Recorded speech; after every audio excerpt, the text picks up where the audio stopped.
طارق فضل صاحب، بات یہ ہے کہ شامی صاحب نے جو بات کی نا پاپولیرٹی کی، اور انہوں نے کہا کہ پاپولیرٹی کم، میں یہ سمجھتا ہوں کہ جو لوگ شامی صاحب سے اختلاف کریں گے نا وہ آپ پہ الزام ڈالیں گے کہ اگر عمران خان کی جو لوگ سمجھتے ہیں پاپولیرٹی کم نہیں ہوئی، اس کے ذمہ دار آپ ہیں، کہ آپ نے جس طرح ان کے کارکنوں کو ہراس کیا، ان کو اٹھایا، جس طرح آپ نے مین ہینڈلنگ کی ان لوگوں کو ڈیل کرنے کے لیے، جس طرح آپ نے جو آپ کی گورنمنٹ کو جس طرح ڈیل کر رہی ہے تحریک انصاف کو، اس وجہ سے زیادہ لوگوں میں وہ پاپولر ہو رہے ہیں۔ جو لوگ شامی صاحب سے ڈس ایگری کریں گے وہ آپ پہ الزام ڈالیں گے۔ بسم اللہ الرحمن الرحیم۔ جناب دیکھیے، سب سے پہلی بات تو میں یہ کروں کہ چونکہ آج بڑی اہم ایک پیش رفت ہوئی ہے آپ کے سوال کا جو دوسرا حصہ ہے اس کے بارے میں، لہٰذا میں پہلے اس پہ بات کروں گا۔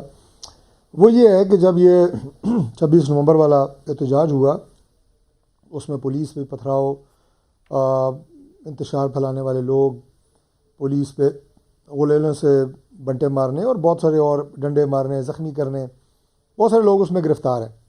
اور اس میں ایک تو اس پروپیگنڈے کی بھی میں نفی کرتا ہوں اور اسے کنڈیم کرتا ہوں کہ اس میں یہ کوئی کمپین کو پشتونوں کے خلاف تھی۔ پاکستان تحریک انصاف بڑی گہرائی سے یہ کمپین چلا رہی ہے، صوبائیت کو ہوا دے رہی ہے۔ ہمارے اسلام آباد کے لوگ بھی گرفتار ہیں اور اس کے ساتھ ساتھ پنجاب سے بھی لوگ جو ہے اس میں گرفتار ہیں۔ کوئی فخر کی بات تو نہیں کہ پورے پاکستان سے آپ لوگ گرفتار کر لیے۔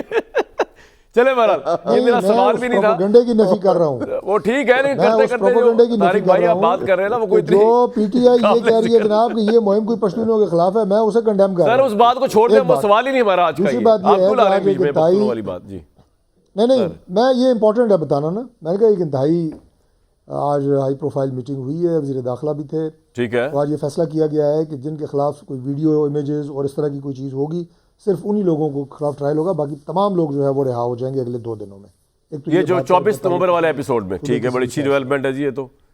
جی بالکل ٹھیک ہے۔ تو اب عمران خان صاحب کی آپ نے کی ہے، دیکھیے عمران خان صاحب کی کلٹ میں لوگ مبتلا ہیں، ان کے سحر میں مبتلا ہیں۔ باقی ویری رائٹلی شامی صاحب سیٹ کہ ان کا تو جو آخری دن تھے عمران خان کی حکومت کے، لوگ تو ان کے حلقوں میں نہیں جا پا رہے تھے، واضح شکست انہیں نظر آ رہی تھی۔ اس کی وجہ یہ تھی کہ عمران خان نے بطور وزیر اعظم کچھ ڈیلیور نہیں کیا۔ لیکن مسئلہ کیا ہوا؟ وہ شامی صاحب تو صحیح کہہ رہے ہیں، آپ جب حکومت میں آئے، پی ڈی ایم 1 کی حکومت میں آئے، تو آپ نے اتنی پیتھیٹک پرفارمنس دی کہ عمران خان پھر پاپولر ہو گیا۔ یہ شامی صاحب نے نہیں کہا، لیکن دیکھا جائے تو یہ اس کا مطلب یہ بھی ہے۔ دیکھیں اس کا مطلب جو شامی صاحب نے اگر یہ کہا یا نہیں کہا، لیکن انہوں نے کہا میں مطلب اخذ کر رہا ہوں۔ وجہ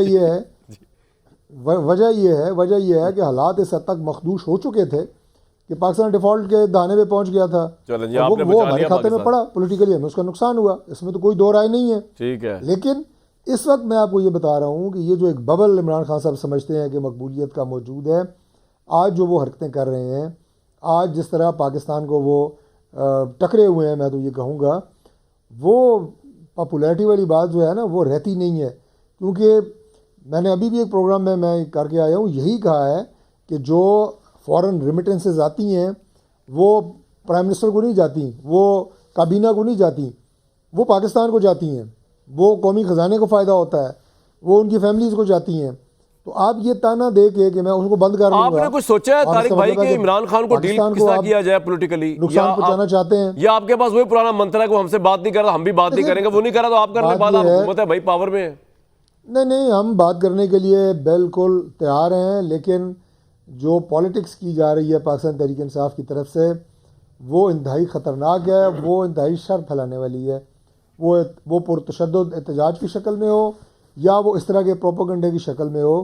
یہ کوئی ملک کا فائدہ نہیں کر رہے، نہ سوچتے ہیں، انہیں کوئی پرواہ نہیں ہے کہ ان کے بیانات سے، ان کے اقدامات سے ملک جو ہے وہ کہاں جا رہا ہے، اور پاکستان کو کمزور کرنے کے لیے، اداروں کو کمزور کرنے کے لیے یہ کسی بھی حد سے گزر جاتے ہیں۔ خاص طور پہ جو ان کے کرم فرما پاکستان سے باہر بیٹھے ہیں، انہوں نے تو پوری پارٹی کو ہاسٹیج کیا ہوا ہے، جو سوشل میڈیا ہینڈلرز ہیں ان کی کمپینز دیکھیں آپ، اتنی خوفناک، جو کہ سسٹم اور اس ملک میں افراتفری پھیلانے کے لیے۔ تو آپ تحریک انصاف کو سپیئر کرنے کو تیار نہیں ہیں؟ یہ بات سمجھ آ گئی آپ کی ساری، کیونکہ یہ شرپسند لوگ ہیں بقول آپ کے۔ میں بالکل یہ نہیں کہا کہ ہم سپیئر کرنے کے لیے تیار نہیں ہیں، میں کہہ رہا ہوں کہ ہوش کے ناخن لینے کی ضرورت ہے۔ ہوش پوائنٹ آ گیا۔ میں بیان دیکھ رہا تھا لیڈر آف اپوزیشن کا، انہوں نے کہا جی کہ ہم بات کرنے کے لیے تیار ہیں، یہ اچھی بات ہے، میں اسے اپریشیٹ کرتا ہوں۔ پوائنٹ آ گیا۔ حکومت جو ہے وہ کھلے دل اور کھلے ذہن کے ساتھ بات چیت کرنے کے لیے بالکل تیار ہے. بالکل ٹھیک. اور اگر جنگیں بھی ہوتی ہیں نا تو ان کا اختتام بھی بات چیت پہ ہی ہوتا ہے. بالکل لہٰذا پاکستان کے پولیٹیشنز کو، پولیٹیکل پارٹیز کو بیٹھنا پڑے گا اور مل کے ہم پاکستان کو ان مسائل سے سر آپ کا پوائنٹ آ گیا. ایک دوسرے کے ساتھ سینگ پسا کے ملک جو ہے وہ آگے نہیں چل سکتا. بالکل ٹھیک ہے.